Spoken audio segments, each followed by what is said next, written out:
They had to give him an extra dose of sedation because he was being so feisty and trying to grab everything out, which is really cute to know. Well, hey, you're listening to the Preface episode for The Rare Life. I'm so glad that you're listening to this. This is a great episode to get started with before you dive in to the meat of the podcast. I'm going to cover a few things. I'll cover who this podcast is for, a little more in depth, a bit more about the seasonal structure, and a few fun facts about my family and me, so you can kind of get to know me a little bit before I dive into all the nitty-gritty of my experiences with Kimball and other parents as well. And my origin story as I entered the ranks of special needs motherhood, which is code for Kimball's pregnancy and birth. But really when we found out that his body was not forming correctly. So first of all, this podcast, I keep two groups of people in mind, but mainly the first group, which is derived from the name of the podcast, parents of children that have rare medical conditions. So this is really who I have in mind while I'm creating episodes and curating different topics for various episodes and different professionals. But it really applies to all parents of children with any kind of special needs or medical conditions or medical complexities, regardless of how common or rare they are.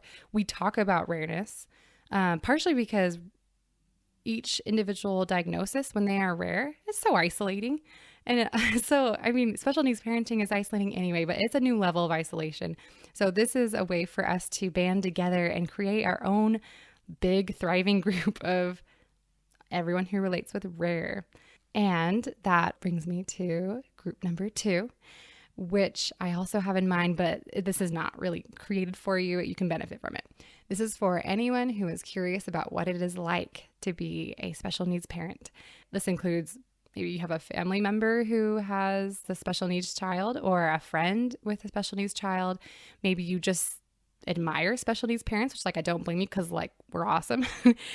Maybe you're a therapist or a doctor and you want to hear the other side of the story. You want to learn more about, what's on the other side of the mirror. So to all, welcome to The Rare Life. And now for my explanation about the season structure for the podcast. This was an idea to help add a little more structure to the show because we are so diverse and there's so many different things that we can focus on and talk about. And so each season is 4 months long and it just guides the focus of our episodes, especially with the professionals. So that really guides who I'm selecting and what kind of professionals. So I'm going to give you a little overview for the whole year. We will have these 3 different season themes and they will be reoccurring. And so we will go back into them over and over. They'll just kind of be this little loop of themes. So season 1, which we're just about to kick off, is more child-centric. It's focused on their medical and therapy intervention and really a lot about their diagnosis. Season 2 is more about how we have evolved as people in being their parents and going through this journey. And then season 3 is going to be all about how our relationships and friendships and family situation has evolved and changed. And so in that one, we'll talk a lot about sibling dynamics and marriage relationships, extended family relationships, how our friendships have changed. So we will just kind of loop through those over and over. And those are pretty loose themes. We'll talk about, each of those things will come up in each season. We're not going to only focus on those exclusively. That'd be kind of impossible because they're all so related. But it'll just kind of guide our focus. And so next week's episode 1, is the kickoff to season 1. And I will give you more of an idea of what to expect in season 1. It's going to be great. And that brings us to a little bit about me. I am Madeline. I am from Washington State, from the western side, which is the green side where it rains all the time and it has awesome music and hippies and it's just great. Lots of camping and hiking. I loved growing up there. It'll always have my heart. I currently live in Utah with my husband, Justin. He is a techie guy and he is the mastermind behind my website, therarelifepodcast.com. Go check it out. And he's awesome. He's so great. We love each other. I am a stay-at-home mom to two awesome kids. Wendy's our oldest. She is 4, and she's spunky, and she's a leader, and she is determined, and she's kind of just a mini me, honestly. We relate a lot. And then there's Kimball, who is a little mini me of more of his dad. So that he's a lot more, he's soft in the best way. He's a fighter, but he's soft. And he just has the sweetest little soul. He's so sweet. Oh my gosh. He's amazing. And he also has a lot of birth defects, and these I'm going to list them out so that you'll have a little more context for different episodes when I mention these things. So Kimball has hearing loss, vision loss. He has an unstable cervical spine, no nasal bone, which he had a feeding tube for. He has dwarfism and low muscle tone, and he's amazing. So I'm going to go ahead and tell you his origin story, which is his pregnancy and birth. We knew he was a boy when I was only 13 weeks along. It was kind of just a fluke. The doctor was doing a routine ultrasound, and he could see Kimball's male parts. So he told us that he was a boy, and we were so excited. Justin and Wendy were both there. And that was just a really fun treat.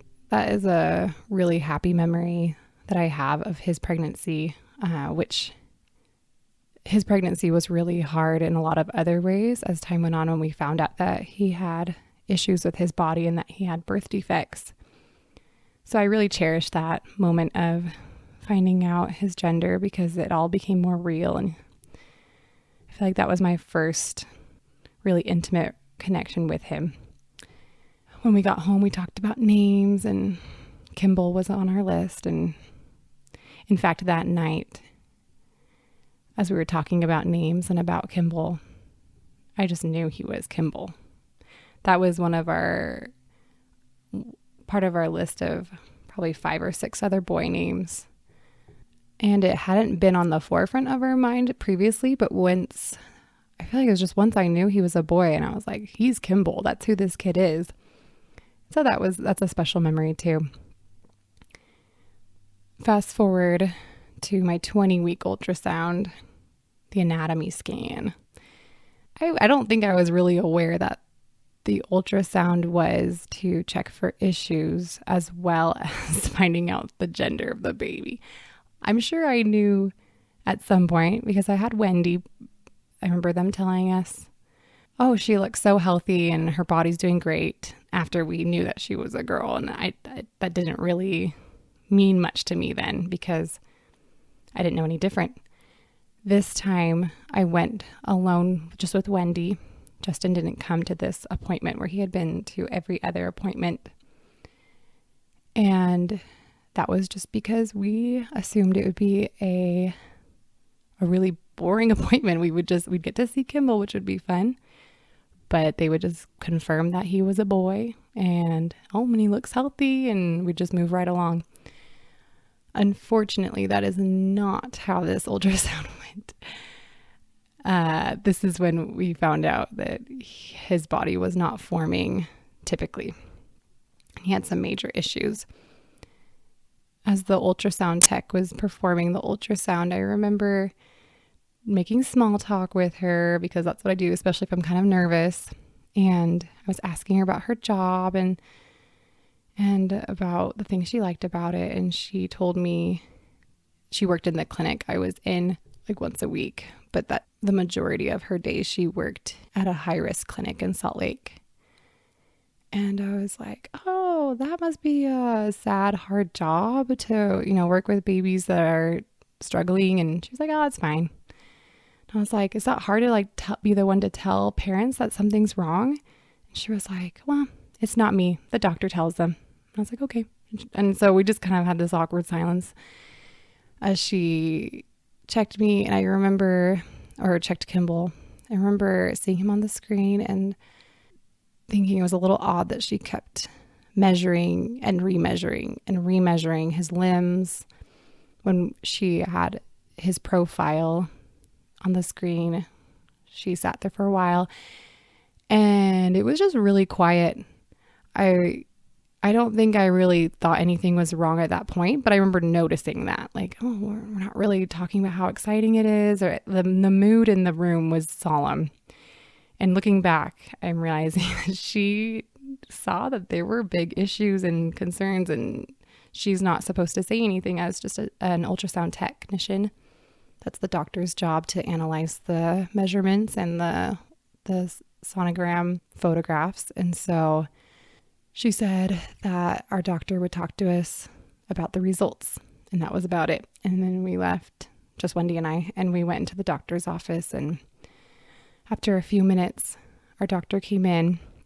And at this point, he was a new doctor, and I didn't feel like he was like super exceptional at his job as a doctor, but I remember that he was very kind and sensitive. And looking back, I'm really grateful that he had those qualities, because he was the one to deliver the news that Kimball wouldn't be a typical baby, that his body had issues. So he came in and he was very solemn, and he said, "We need to talk."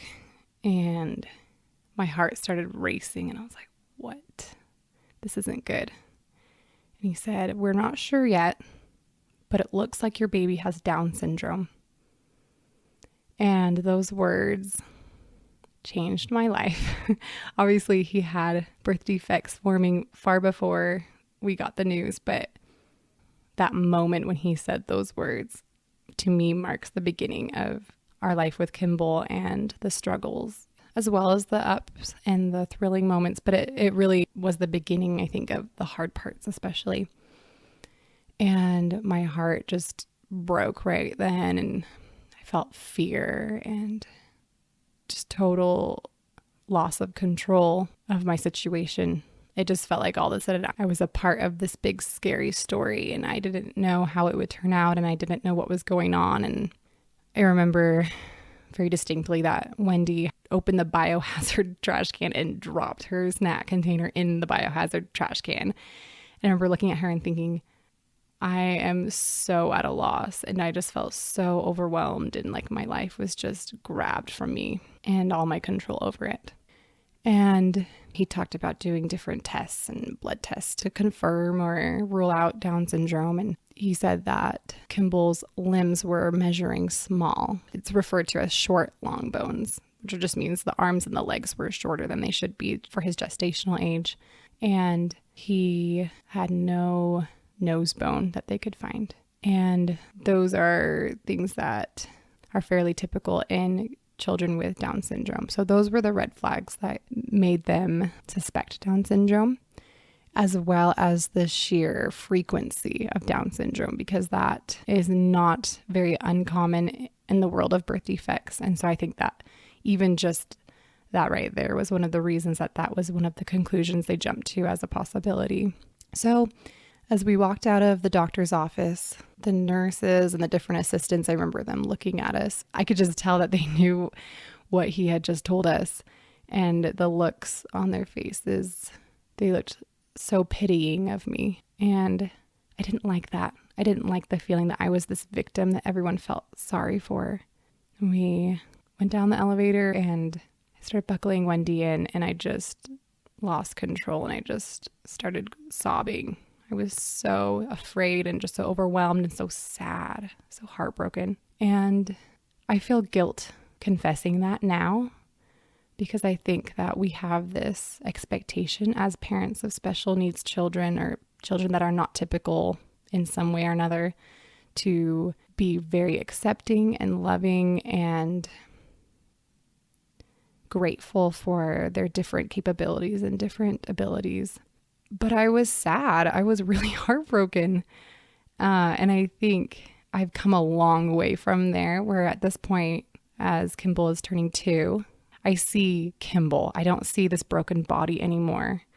And I'm able to, instead of separating the two, I'm able to just mesh the two. We're like, but it's Kimball. But I love Kimball. And Kimball is so sweet, and he's awesome. And our family would not be the same without him. And I would not be the same without him. So at this point, I think back about that time and I feel joyful and I feel excited for myself, if I'm like, as if I'm this third person watching a little fly on the wall or something, and just thinking it'll be okay. You're going to love him. It'll all work out. But boy, it's going to be hard. And so as I got in the car and I was just sobbing and I called Justin, and I feel really bad that he found out over the phone. But I told him through sobs, they think our baby has Down syndrome. And he told me he had initially thought that we'd lost him, because when he answered the phone and he could just hear me sobbing on the other side. And later we talked about how, as we just let the news just sweep over us and continue to register, we both agreed that we were like, this would just be easier if I had just miscarried. Then we could have grieved him and then move on and then have a baby that wouldn't have these lifelong struggles. Because at this point, we were researching and talking to other people with children with Down syndrome, and it became very clear that we would likely care for him until the day we died, and that we wouldn't be empty nesters. It was this lifelong sentence, it felt like at that time, that our lives would never be the same, and all these dreams and expectations we had for our lives were suddenly gone. And we were grieving the life we thought we would have. And so we both confessed that we had wished that we didn't wish that he had miscarried. We both agreed that it would have been easier. It would have been devastating to accept it, and then we could have moved on. And I'm not sure at this point. I don't know that would have been easier. And especially in hindsight, knowing Kimball, and I'm so grateful that I didn't miscarry, that wasn't the bad news I had, because we love him so much and he's so worth all the anguish and pain and suffering that as a family, all of us have experienced because of his struggles physically and medically. We thought that he had Down syndrome for 1 week until the blood test results came back negative for Down syndrome. So that right there was it was really just very telling of the rest of our experience with Kimball, of our journey. It was such a roller coaster. One very terrifying roller coaster. And so after that week, the week felt so long. It is so weird to me that was only a week. We did lots of researching. I had already joined a flourishing Facebook support group for parents of children with Down syndrome, and I was really starting to accept it. I was like, these kids are so adorable.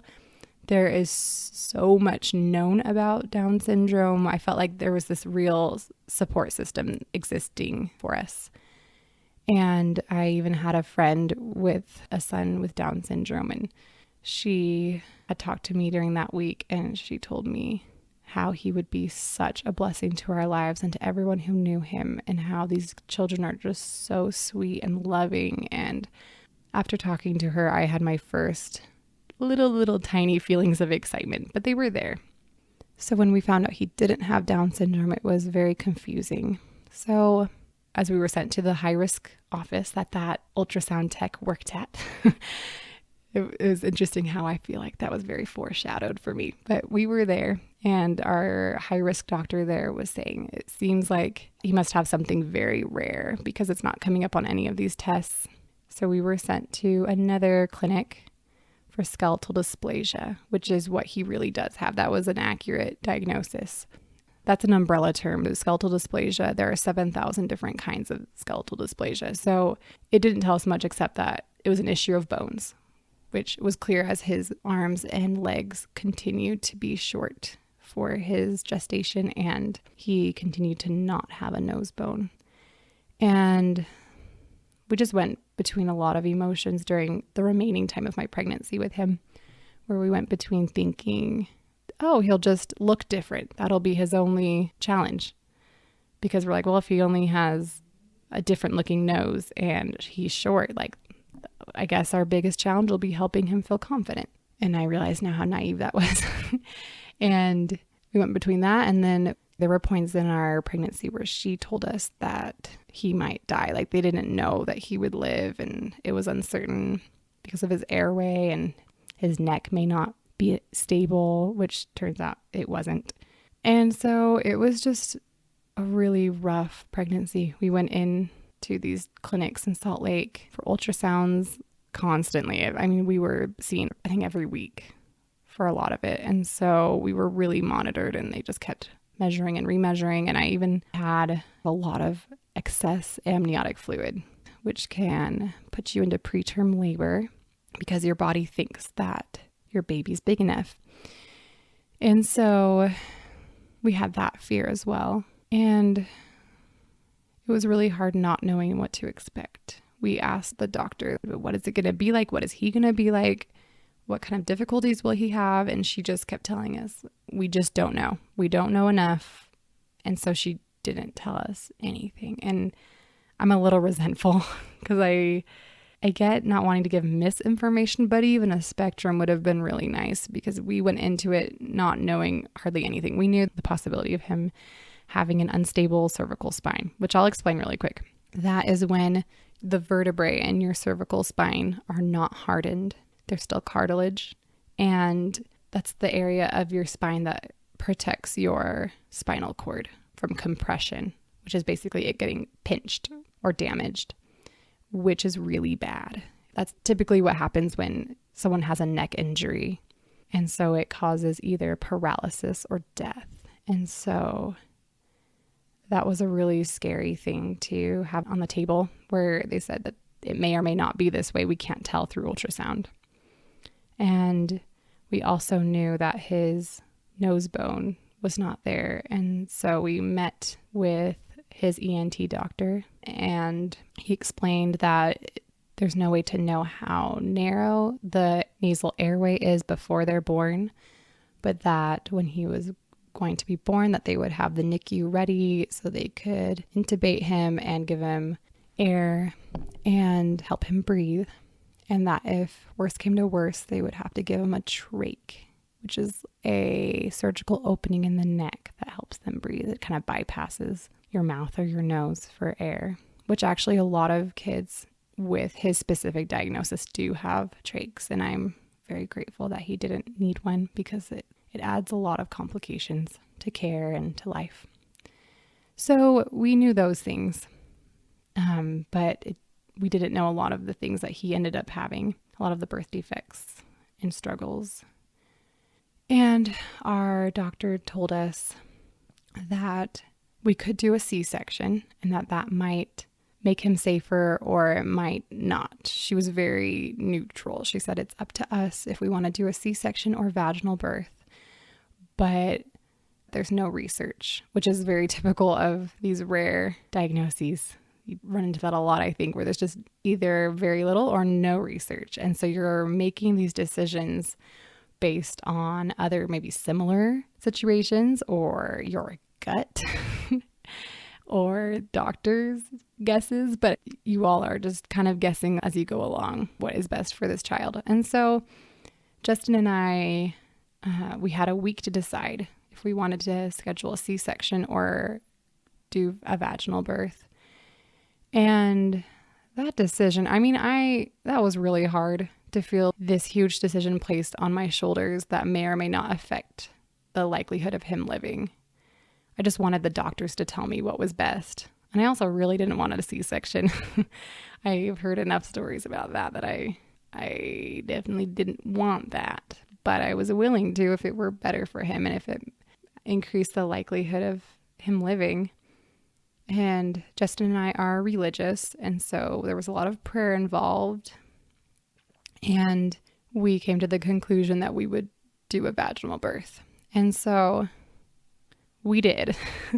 And now I'm a part of this Facebook support group for parents of kids that have his specific condition, which is amazing. There are only 125 cases worldwide with his specific diagnosis. And so I've seen on there since then that I think I am the only one that knew he had this syndrome beforehand and still went ahead with a vaginal birth. Everyone was saying they had C-sections. And so that makes me like kind of afraid when I remember that. Like, oh my gosh, I'm so grateful that everything worked out. And not only that, but he does have an unstable cervical spine.